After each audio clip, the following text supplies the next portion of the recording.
Olá pessoal, tudo bem com vocês? Esse é o nosso vídeo 26 de Física 3. A gente está dando início agora à outra parte do nosso curso, né, que é a parte de mecânica de fluidos ou dinâmica de fluidos, tá?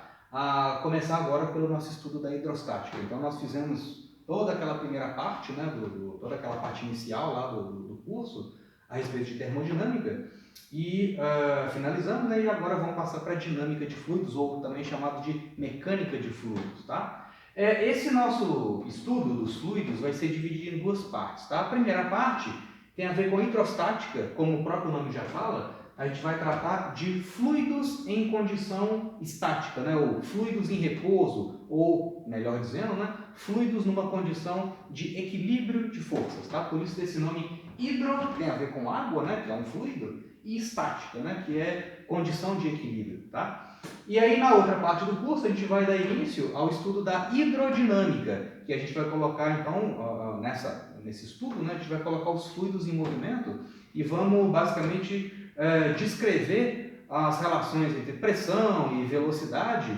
de um fluido em movimento a partir de uma equação que a gente vai estudar, chamada de equação de Bernoulli, tá? Então ela que vai dar para a gente o comportamento dos fluidos em movimento, tá? Então isso vai permitir a gente compreender uma série de fenômenos aí que a gente vê, né, no dia a dia. Por exemplo, como que funciona a asa de um avião, né? Por que ela tem que ter um determinado formato que permite ao avião se sustentar no ar, né? Ou no caso de carro de corrida, por que aquele aerofólio do carro tem um formato específico de forma a garantir, a melhorar a aderência do carro com a pista, né? Um outro caso, por exemplo, quando você, por exemplo, no caso do futebol, né, dependendo da maneira como o jogador bate na bola, a bola translada e ao mesmo tempo rotaciona. E aí a bola, ela não tem uma trajetória só parabólica, né? Ela descreve uma translação e ao mesmo tempo faz um efeito, né? Ela descreve uma curva no ar à medida que ela se desloca. O que causa esse efeito na bola, né? O que causa essa curvatura na trajetória da bola à medida que ela translada e rotaciona? Tudo isso tem a ver com a hidrodinâmica, né? Tem a ver com fluidos em movimento, tá? Mas aqui a gente vai falar da situação mais simples inicialmente, que é a situação estática, tá? Primeiro, o que a gente entende como sendo um fluido? Um fluido basicamente é um líquido ou gás ou um vapor de uma determinada substância, tá? A gente falou bastante de gases, né, no capítulo anterior. Aqui a gente vai focar mais nos líquidos, tá legal? Mas nesses estados, né, ou seja, no estado líquido, ou no estado gasoso, ou no estado de vapor, a gente já vai diferenciar o que é gás e o que é vapor, tá? Nesses estados, então, as partículas têm uma liberdade para se movimentar muito maior do que no caso do estado sólido, né? Que é, como a gente viu no capítulo anterior, é um estado de baixa entropia, né? É um estado mais organizado. No caso de fluidos, tem um estado mais desorganizado, um estado de mais alta entropia. Os líquidos, então, são um estado intermediário, né? Entre o estado sólido e o estado de gás ou de vapor, né? Onde as partículas têm total liberdade para se movimentar. Mas o fato é, tanto nos líquidos, quanto nos gases, quanto no vapor de uma substância, não existe um arranjo organizado, um arranjo regular das partículas, tá? Então, nos fluidos, as interações entre as partículas são interações locais, né? Uma partícula que está numa determinada parte do fluido, ela não interage com uma outra partícula que está do outro lado do fluido. As interações são sempre locais. Por isso que nos fluidos, né, no líquido, por exemplo, as partículas têm liberdade para escoar sobre as outras, né, para se mover, para se deslocar umas sobre as outras. No caso de líquidos, essas interações locais, elas acontecem e elas são mais intensas do que no caso do gás ou do vapor, né? No estado de gás ou de vapor, existe uma interação local, mas ela é muito pequena, como a gente já viu. No caso de gases ideais, a gente até despreza essas interações locais, né? Elas existem, mas elas acabam sendo desprezíveis a baixas densidades, né? Como a gente viu no capítulo anterior. Mas para fluidos, né, que são líquidos, gás e vapor, existe sempre uma interação local entre moléculas que estão pertinho umas das outras, né? Sendo nos líquidos essa interação um pouco mais forte. Não tão forte quanto nos sólidos, mas ainda assim mais forte do que, por exemplo, no caso de gás e de vapor, né? Então, nos fluidos as interações são restritas a partículas vizinhas. Isso faz com que os fluidos não ocupem, não tenham ou não apresentem uma forma geométrica definida, ao contrário dos sólidos, né? Um líquido, ou um gás, ou um vapor de uma substância, ele vai ocupar o formato do recipiente onde você o colocou, né? Não tem uma forma definida. Por isso que a gente não fala de dilatação linear de um líquido ou de um gás, por exemplo. A gente fala sempre de dilatação volumétrica, como a gente já viu também, tá? Então, para a gente entender um pouco melhor, contextualizar um pouco melhor, né, esse estado físico de líquido, gás ou vapor, por causa da água, por exemplo, a gente costuma representar os estados físicos num diagrama desse tipo, que é um diagrama de pressão por temperatura. Um diagrama desse tipo é um diagrama experimental, tá? Ele vai mostrar para a gente, como vocês já devem ter visto lá em química, né, intervalos ou conjuntos de valores de pressão e de temperatura correspondentes a cada estado físico da matéria, tá? E as regiões do gráfico, né, onde você tem mudança de estado físico, de sólido para líquido, de líquido para gás, ou vice-versa, essas regiões são representadas por essas linhas vermelhas que estão colocadas aqui. Então, por exemplo, né, a gente sabe que há uma atmosfera de pressão, vamos marcar aqui uma atmosfera de pressão, tá? A gente sabe que para uma pressão externa, né, correspondente a uma atmosfera e a uma temperatura de menos 10 graus, por exemplo, esse ponto aqui, né, uma temperatura abaixo de zero e para uma pressão de uma atmosfera, a água ela está no estado sólido, né, ela é gelo. Então você vê que justamente essa região aqui do gráfico, toda essa região, para todo esse conjunto de valores de pressão e temperatura, a água está no estado sólido, né? Então, por exemplo, nesse ponto aqui em particular, né, para a temperatura abaixo de zero e uma atmosfera de pressão, esse ponto aqui ele está dentro da região correspondente ao estado sólido. Então, para esse valor de pressão e de temperatura, a água está no estado sólido, né? Está na forma de gelo, como a gente sabe. Para uma atmosfera de pressão e uma temperatura de 20 graus, 27 graus Celsius, temperatura ambiente, por exemplo, está mais ou menos aqui assim, né? Então, para uma atmosfera de pressão e uma temperatura de 27 graus Celsius, por exemplo, a água está no estado líquido. Esse ponto aqui, ó, ele está dentro dessa região no gráfico, onde a água está no estado líquido, né? Então, aqui toda essa região aqui, ó, toda essa região, que vai ser o nosso foco de estudo agora nesse capítulo, tá? Para todo esse conjunto de valores de pressão e temperatura, a água está no estado líquido, né? Em particular, para uma atmosfera e para a temperatura ambiente, a água está no estado líquido, como a gente sabe, tá? E para temperaturas, por exemplo, para uma atmosfera de pressão, uma temperatura de 120 graus Celsius, por exemplo, vamos pegar esse ponto aqui, ó, tá? Acima de 100 graus, para uma pressão de uma atmosfera e uma temperatura, por exemplo, de 100 graus, 120 graus, aqui assim, ó, né?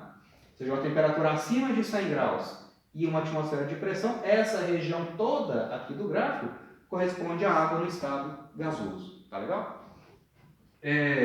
Então, esse gráfico ele é útil para a gente determinar o que acontece com uma determinada substância para cada faixa de valores de pressão e temperatura. Então, você tem a descrição completa dos estados físicos daquela substância, né? O diagrama de fases é uma impressão digital daquele material. Cada material, cada substância pura tem o seu diagrama de fase, né? Tem antes de eu falar desse ponto aqui, que eu chamo de ponto triplo, vamos ver só o que acontece com as transições de fase, né? Como eu falei, nessas regiões aqui, para esses valores específicos de pressão e temperatura correspondente às linhas vermelhas, você tem uma mudança de estado físico, né? Isso também não é novidade para ninguém, mas só para a gente exemplificar, né? Vamos supor que você tem, para uma atmosfera de pressão e 100 graus Celsius, se você está nessa faixa, exatamente para esse valor de pressão e esse valor de temperatura, você tem água migrando do estado líquido para o estado gasoso, né? Você tem, então, a temperatura de fervura da água, a mudança de estado físico de líquido para gás, tá? Mesma coisa aqui, né, para uma atmosfera de pressão e para 0 graus de temperatura, você tem justamente a interseção, né, essa linha correspondente à mudança de sólido para líquido ou de líquido para sólido, né? temperatura de congelamento ou de fusão da água. Tá? E para outros valores a gente tem essas curvas, né, experimentais. Então, por exemplo, vamos pegar o caso da temperatura de ebulição, temperatura de fervura da água, né, que acontece a 100 graus Celsius para 1 atmosfera de pressão. Vamos supor que você pega uma amostra de água pura e leva lá para o alto da montanha, lá para cima, lá do Monte Everest, onde a pressão é bem abaixo de 1 atmosfera. Né? Você vê o seguinte, que para valores de pressão abaixo de 1 atmosfera, a temperatura, por exemplo, aqui, ó, vamos pegar esse ponto aqui, ó, correspondente a 0,5 atmosfera. Tá? Então, se você leva a sua amostra de água lá para o alto da montanha, onde a pressão externa é de meia atmosfera, por exemplo, você vê que a temperatura de ebulição da água, né, a temperatura de fervura da água, é abaixo dos 100 graus. Né? Quanto menor, né, acompanhando essa curva aqui, ó, essa mudança de fase de líquido para gás, quanto menor a pressão do ambiente, né, quanto menor a pressão externa sobre a sua amostra, menor a temperatura de fervura da água. Tá? Então, gente, olha só. Aí outras características que a gente consegue ver aqui nesse gráfico. Né? Esse ponto aqui, ó, é um ponto muito interessante chamado de ponto triplo. Tá? Esse ponto onde você tem um encontro, né, uma junção dessas três curvas. Nesse ponto, exatamente nesse ponto, que no caso da água corresponde 0,06 atmosfera e 0,01 graus Celsius, são esses valores bem precisos, tá? Se você submete uma amostra de água lá no seu laboratório a esse valor de pressão externa e esse valor de temperatura, você tem justamente o ponto triplo. O que significa esse ponto triplo? Nesse ponto, você tem uma coexistência simultânea dos três estados físicos da matéria. Então, uma amostra de água submetida a essa pressão e essa temperatura, ela não tem um estado físico definido. Ela está, na verdade, num estado que é uma mistura dos outros três em equilíbrio. Então você tem aquela amostra no estado sólido, ao mesmo tempo no estado líquido e ao mesmo tempo no estado gasoso. Ou seja, você tem, ao mesmo tempo, partes ali da sua amostra que estão no estado sólido virando líquido, líquido virando gás, gás virando sólido, sólido virando gás, gás virando líquido. Tudo isso acontecendo ao mesmo tempo. Então você não tem um estado físico definido para aquela amostra. Ela está num estado que é uma superposição desses outros três. Então esse é um negócio bem interessante, porque o ponto triplo é uma característica de cada substância, uma impressão digital de cada substância. Cada substância pura tem o seu valor específico de ponto triplo, pressão e temperatura. Tá? Eu vou mandar para vocês um PowerPoint falando um resuminho dessas coisas aqui que a gente vai tratar, que a gente está tratando, né, aqui na aula de hoje. E aí nesse PowerPoint eu vou colocar um link que mostra experimentalmente o pessoal construindo pegando, né, uma amostra de água pura e ajustando os valores de pressão e temperatura até atingir o ponto crítico. E a gente vê realmente na prática ali, né, uma coexistência entre os três estados. É um vídeo bem interessante, eu vou encaminhar para vocês, tá legal? Então ilustra bem essa superposição, né, essa coexistência simultânea dos três estados físicos para o caso da água pura, tá bom? Bom, então tem esse outro ponto aqui que chama a atenção nesse gráfico, que é o seguinte, é o chamado ponto crítico da água. O que significa esse ponto crítico, gente? Ele também tem um valor bem definido. 374 graus Celsius e 218 atmosfera, tá? Esse gráfico não está em escala, tá, pessoal? Você vê que aqui, ó, esse intervalo aqui é de 0,01 e esse intervalo aqui é de 100, né? Aí esse intervalo aqui é 0,06 e esse intervalo aqui já é 1. Então não está em escala, né? Eu só coloquei os valores de forma a ficar mais fácil da gente visualizar, tá? Então o ponto crítico corresponde a esse valor de temperatura e aquele valor de pressão. O que significa isso, gente? Se você pega uma amostra de água e submete essa amostra de água a temperaturas abaixo da temperatura crítica, o que a gente tem? Repare que você consegue mudar para temperaturas abaixo de 374 graus Celsius, você consegue pegar uma amostra de água no estado gasoso e passar para o estado líquido apenas aumentando a pressão sobre aquela amostra. Olha só, digamos que você esteja com uma amostra de água lá no seu laboratório que está no estado gasoso, tá legal? Há uma temperatura, deixa eu apagar isso aqui rapidinho. Essa região aqui é o estado gasoso. Então, digamos que você está com uma amostra de água no estado de vapor, tá? Lá no seu laboratório. E aí você está com esse vapor de água, né? Ou essa amostra de água no estado gasoso, a uma temperatura de, sei lá, 50 graus Celsius e uma pressão de 0,06 atmosfera, tá? Se você pega essa amostra de água no estado gasoso e aumenta a compressão sobre ela, mantendo a temperatura constante, o que vai acontecer, gente? Se você aumenta a pressão sobre a amostra, você vai ter isso aqui, ó. Você está com a sua amostra, né, a uma certa temperatura, digamos 50 graus, e você aumenta a compressão sobre ela, mantendo a temperatura constante, você vai cruzar essa linha do estado gasoso para o estado líquido. Ou seja, você consegue mudar o estado físico daquela amostra de água apenas aumentando a compressão. Sempre que você cruza uma dessas linhas vermelhas, você está tendo uma mudança de estado físico. Então, repara que para temperaturas abaixo da temperatura crítica, você consegue passar de gás para líquido apenas aumentando a compressão, apenas aumentando a pressão externa sobre aquela amostra. Ou vice-versa, né? Se você está com água no estado líquido e você mantém a temperatura constante e diminui a pressão sobre ela, diminui consideravelmente a pressão sobre ela, você cruza essa linha de líquido para cá. Você consegue voltar com a água para o estado gasoso apenas diminuindo a temperatura. Tá? Desculpa, apenas diminuindo a pressão externa. Tá? Mas repara que essa passagem de gás para líquido, de líquido para gás, devido a variações na pressão externa, isso só é possível para temperaturas abaixo da temperatura crítica. Para temperaturas acima da temperatura crítica, você não tem essa passagem. Daqui para cá, você tem água no estado gasoso. Tá? A gente fala que daqui para cá, a gente tem o gás de água. Tá? Ou seja, para temperaturas acima da temperatura crítica, nessa região aqui, ó, se você está com a sua amostra de água no estado gasoso a uma temperatura de 400 graus Celsius, se você aumenta a pressão sobre ela, ou seja, se você traz essa amostra de um valor de pressão mais baixo para um valor de pressão mais alto, você não vai ter mudança de gás para líquido.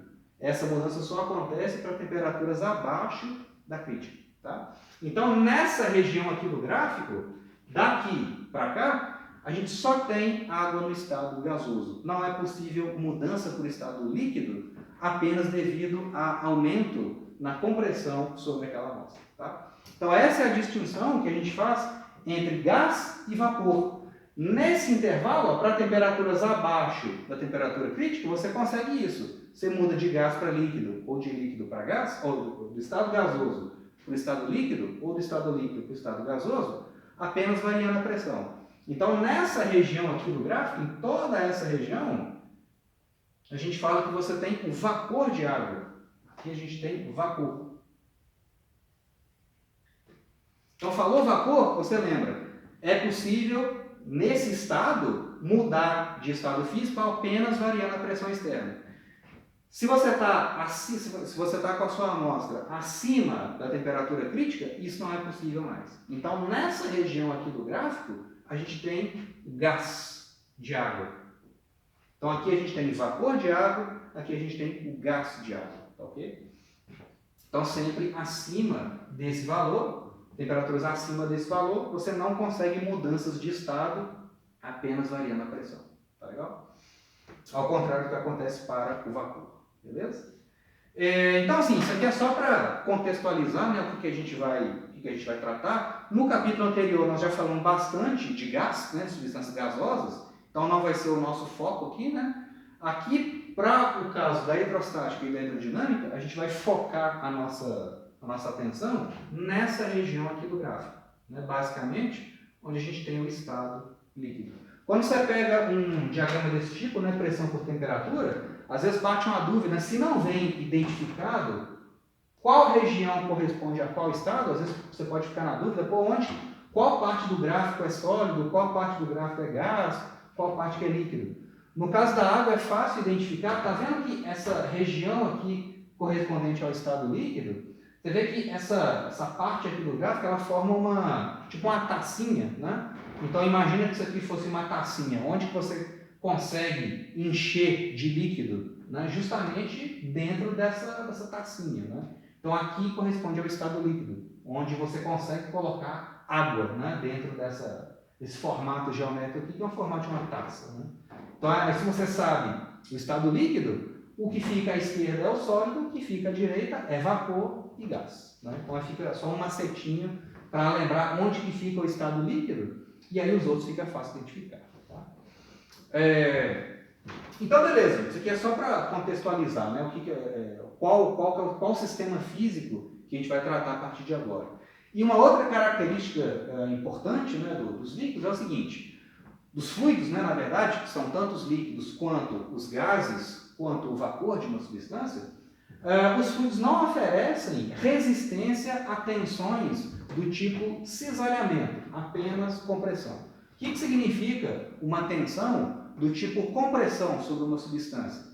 Pega, por exemplo, aqui um cilindrinho, né? Um cilindro de uma substância qualquer, tá sólida. O que é compressão? Quando você aplica uma força perpendicular à base, né? Perpendicular à tampa desse sólido, a gente tem uma tensão, um esforço do tipo compressão. Tá? Digamos que essa base aqui está fixa, e você chega na tampa aqui desse material e aplica uma força perpendicular à tampa dela. Então esse esforço que você está fazendo é um esforço do tipo compressão. Tá? Um esforço ou uma tensão do tipo cisalhamento é o que está representado aqui. Ó.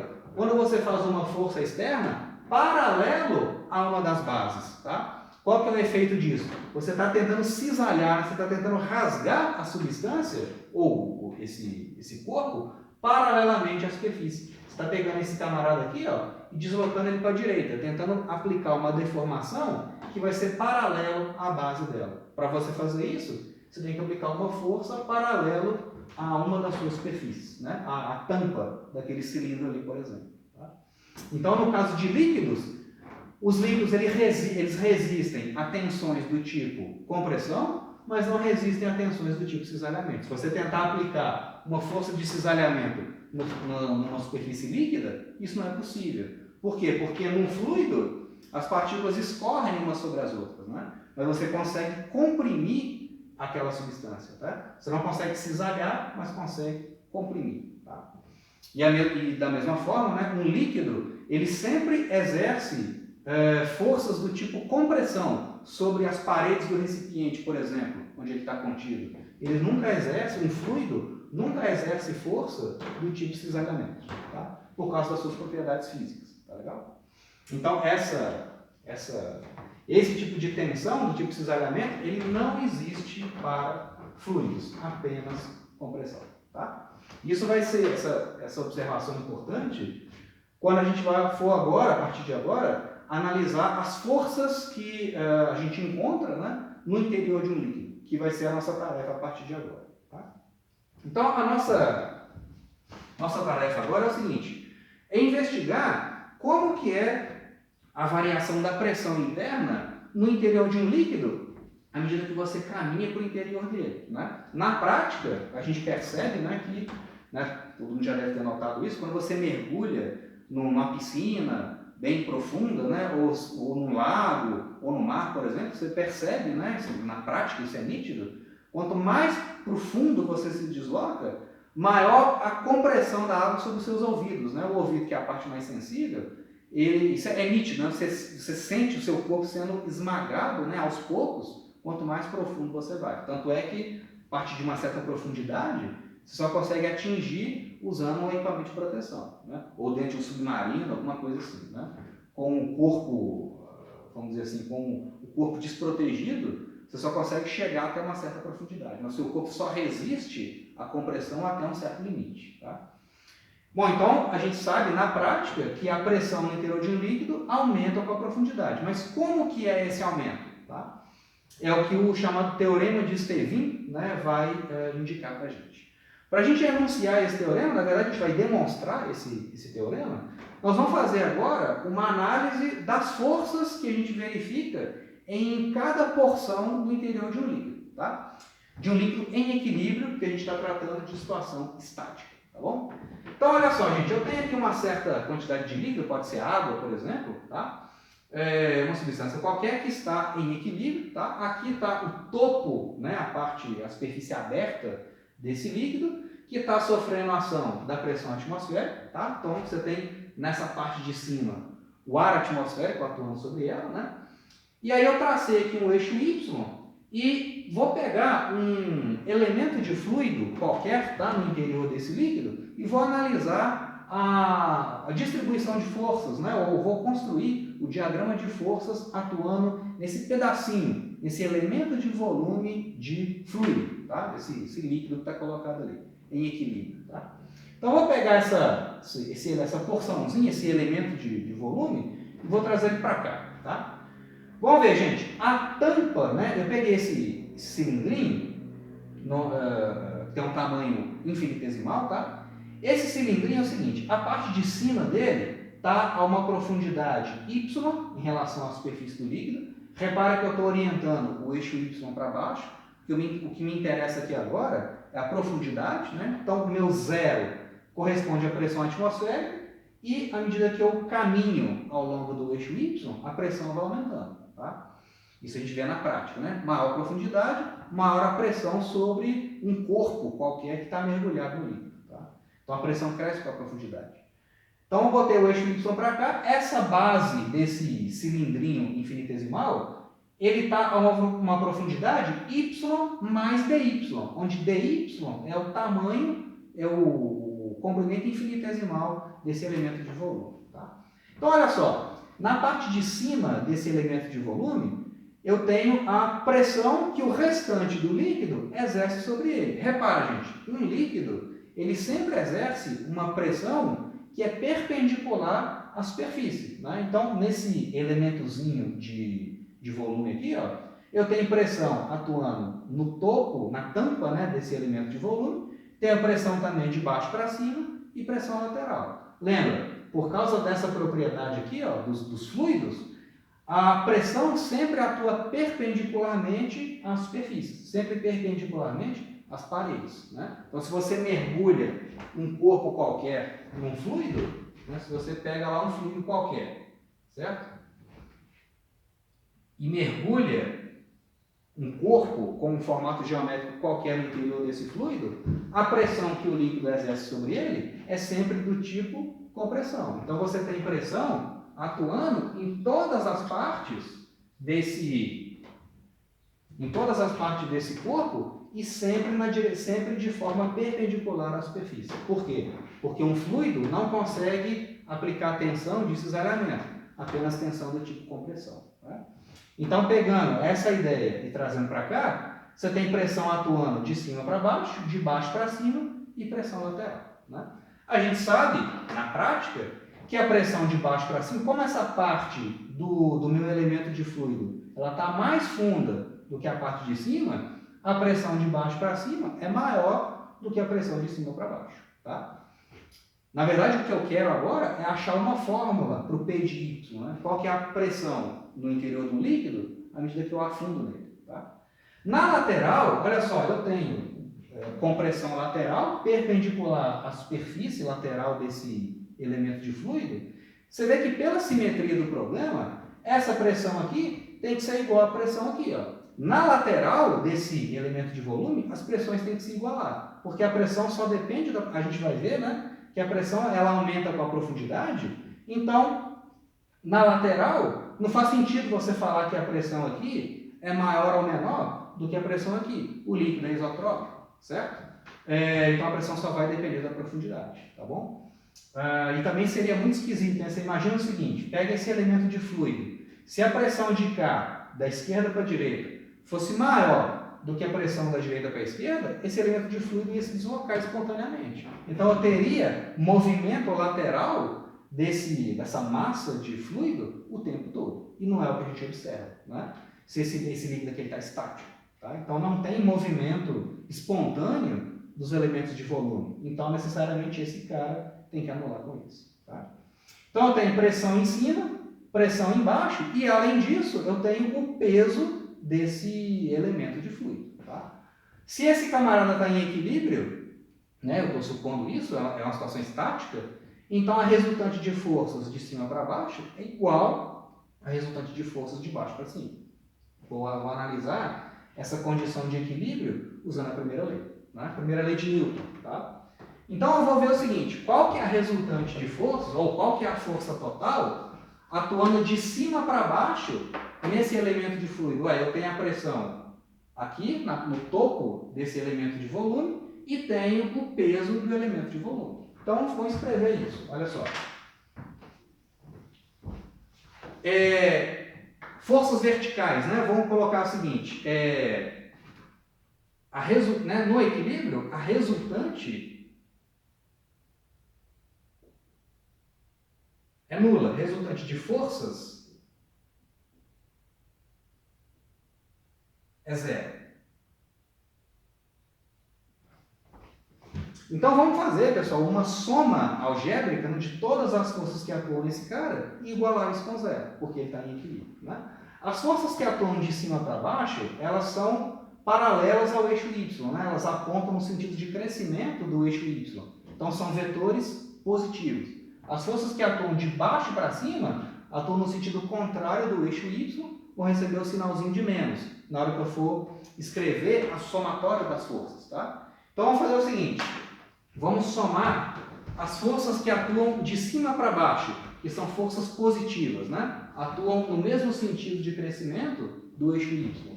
Então eu vou ter o peso, que é mg, né? Vai ser a massa do elemento de fluido, né? Que vai ser dm vezes g, massa do elemento de volume vezes g, somado com a força devido à pressão no topo superior dele, na parte superior desse elemento de fluido. Então eu vou ter isso mais pressão P de Y, né? Como que eu transformo pressão, como que eu relaciono, né? Pressão com força? O que vai ser a força? É a pressão que está atuando nessa tampa, né, do elemento de volume vezes a área. Então vai ser P de Y vezes d área. D área é a área infinitesimal desse cilindro. Né? Então isso aqui mais P de Y vezes o d área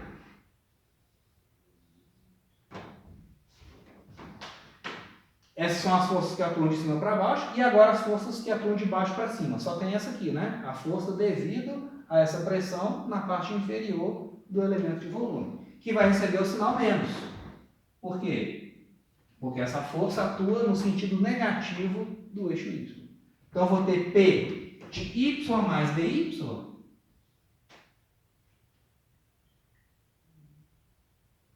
Isso tudo, a soma algébrica disso tudo tem que ser igual a zero.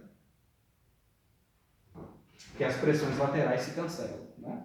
Então, eu vou agora manipular essa equação, porque no fim das contas o que eu quero achar é uma fórmula para o P de Y. Né? Como que é a pressão no interior do líquido, à medida que eu vou para o interior dele, à medida que eu afundo nesse líquido. Tá? Então vamos trabalhar essa expressão aqui. Outra coisa, o que é massa, gente? Já substituindo aqui de uma vez, ó, isso aqui, ó, a massa dm, né, desse elemento de volume, vai ser densidade. Aqui, gente, aqui ficou faltando P de Y mais dy vezes a área, né? Porque ficou faltando um d área. Então, vezes d área, isso tudo tem que ser igual a zero. Né? Que força é pressão vezes área. Tá?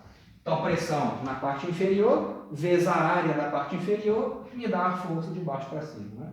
O meu dm é simplesmente densidade do líquido, densidade vezes volume. O que é o volume desse elemento de líquido? Vai ser o dA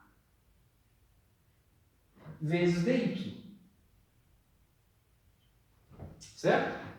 Então, a densidade dessa substância vezes o volume dela, né? Que é a área da base vezes o dy, que é essa alturinha que eu estou pegando ali. Tá? Então, eu vou precisar disso para achar uma fórmula para o P de y. Tá? Então, vamos dar sequência aqui. Ó.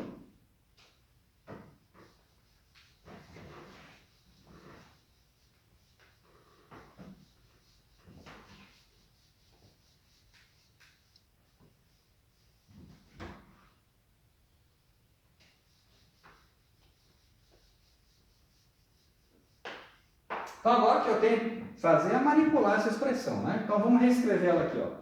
Densidade do líquido vezes dA vezes dy vezes G, que é a massa, né? Tudo isso ali vai dar o dm, né? Que é a massa, vezes G, claro que vai dar o peso, mais P de y, pressão em função de y, vezes o dA, menos P de y mais dy, que é a pressão na parte de baixo do elemento de volume, vezes o dA, isso tudo tem que ser zero. Tá? Então, o que dá para fazer aqui logo de cara? Dá para dividir a equação toda por dA, né? Então, dividir por tudo aqui por dA. Então, esse dA aqui vai cortar, esse aqui também, esse aqui também. Né? Então, vamos só reescrever. Vamos passar esse cara para tudo que tem pressão, vamos passar para o outro lado da equação, tá? Então, eu vou ter o seguinte, esse cara vai passar para lá somando. Então, isso me dá aqui pressão de y mais dy menos a pressão. Essa aqui é a pressão na parte de baixo do meu elemento de fluido, pressão na parte superior do elemento de fluido. Isso aqui é igual a densidade do líquido, ρ do líquido, vezes G, vezes dy. Então, olha só, gente, como é que essa equação aqui faz sentido? Os sinais estão corretos, né? Esse dy é um número positivo, né? Eu estou caminhando no sentido crescente do eixo y, eu estou afundando no líquido. Então, o dy é positivo. Então, se o lado direito da equação é positivo, o lado esquerdo tem que ser positivo também. Então, essa pressão tem que ser maior do que essa, como de fato a gente sabe, né? Quanto mais profundo você está no líquido, maior a pressão. Tá? Então, o que é isso aqui, gente? Pressão nessa parte menos a pressão nessa parte. Né? Pressão inferior menos a pressão superior. Esse número aqui, ó, é o aumento de pressão. Então, esse camarada aqui, ó, esse sujeito, é simplesmente o meu dP. Então, essa equação está me dizendo que dP é igual a densidade do líquido vezes G vezes dy. Então, isso implica que o meu dP é igual a densidade do líquido vezes G vezes dy. Ou seja, se eu caminho dy centímetros ou metros, né, no interior daquele fluido, eu vou ter um aumento dP na pressão. Tá? Repara que, só para não confundir o P de peso com o P de pressão, esse P de pressão eu coloquei ele meio estilizado. Né? O P de pressão é esse P aqui meio estilizado, né? Esse Pzinho que eu coloquei ali, ó, esse P dessa forma, é o P de peso. Tá? O peso daquele elemento de volume ali. Tá? E o ρ, né, que é essa letra aqui, é a densidade. Tá? Então, cuidado na hora de fazer as anotações para não confundir, porque eles são parecidos, né, as letras. Então, olha só. Eu tenho uma relação diferencial, eu vou integrar esse camarada. Né? Então, se dP é ρ, g, dy, então a integral de dP vai ser a integral de ρ, g, dy. Eu vou integrar isso.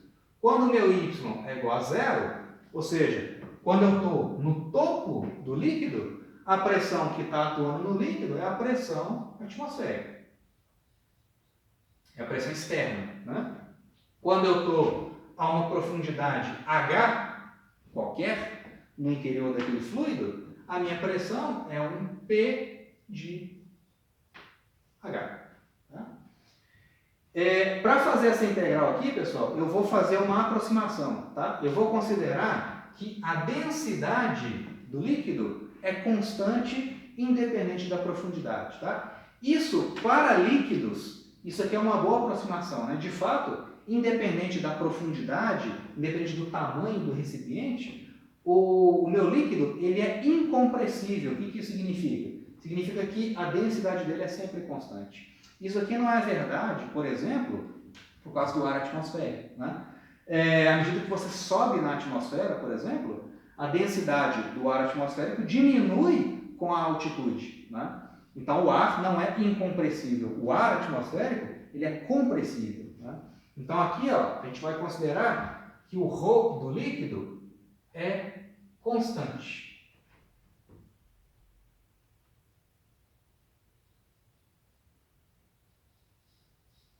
Isso significa que o líquido que os líquidos, né, que a gente vai tratar nas situações aí da hidrostática são incompressíveis. Líquidos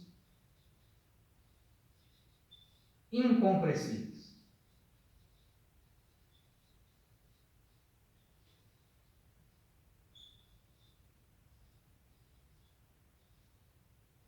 Então, um líquido incompressível é um líquido de densidade constante, independente da pressão que está atuando nele, independente do tamanho da coluna de líquido naquele recipiente, o ρ é sempre constante. Isso é uma boa aproximação para líquidos. Tá? Então, aí eu vou conseguir tirar esse ρ da integral, vou ficar só com a integral em dy. Então, isso aqui me dá o seguinte, ó, simplifica aqui, essa integral aqui, ó, P de H menos o P atmosférico, P de H, menos o P atmosférico, isso vai me dar o quê, né, gente? Simplesmente ρ vezes G dy.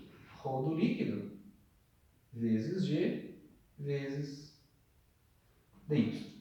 Então, a pressão no interior de um líquido incompressível, né? A pressão em função da profundidade H é simplesmente a pressão atmosférica, ou seja, a pressão externa que está atuando no topo da superfície, né, desse líquido, mais ρ do líquido vezes G. Ah, desculpa, aqui não é dy, aqui é y. Né?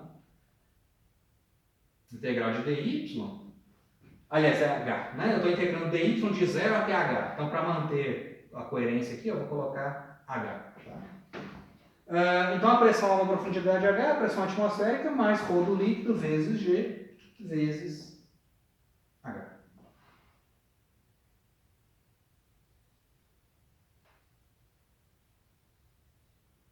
Esse é o chamado teorema de Stevin. Né? A gente percebe, então, nessa dedução, eu não fiz qualquer consideração a respeito do formato geométrico do recipiente, enfim, nada disso. Eu não fiz qualquer consideração sobre a geometria do problema. A gente percebe que para qualquer formato de recipiente, para qualquer geometria do problema, a pressão no interior de um líquido só depende da profundidade. Né? Então aqui, ó, só destacando isso, a pressão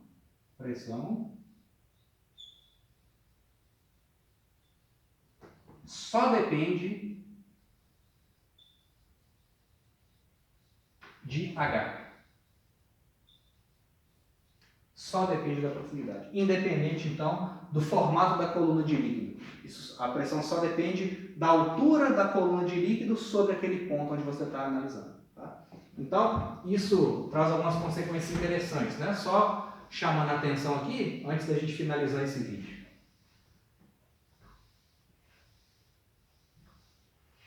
Digamos que você tenha o seguinte, tá? 3 recipientes independentes, tá? Assim.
Então, gente, essa representação aqui, né, esses três sistemas que eu coloquei aqui, né, são três recipientes com formatos completamente diferentes, tá? Mas todos eles, dentro de todos eles, eu tenho a mesma altura da coluna de líquido. Então, o teorema de Stevin fala para a gente é o seguinte: para o mesmo líquido e para pontos que estão a uma mesma altura, a pressão atuando em cada um daqueles pontos é a mesma. Então, por exemplo, aqui, o ponto A, o ponto B e o ponto C estão submetidos, né, estão no interior de um mesmo líquido e estão a uma mesma profundidade, ou a altura da coluna de líquido sobre eles é a mesma. Então, isso implica que PA é igual a PB, que é igual a PC. Independente do formato dessa coluna de líquido, a pressão só depende da profundidade. Tá? E outra coisa, né, pelo mesmo raciocínio, né, a pressão no ponto 1 é igual à pressão no ponto 2, que é igual à pressão no ponto 3. Outra coisa, né, outra maneira da gente enxergar esse teorema, uma consequência dele é a seguinte: se você tem dois ou mais pontos que estão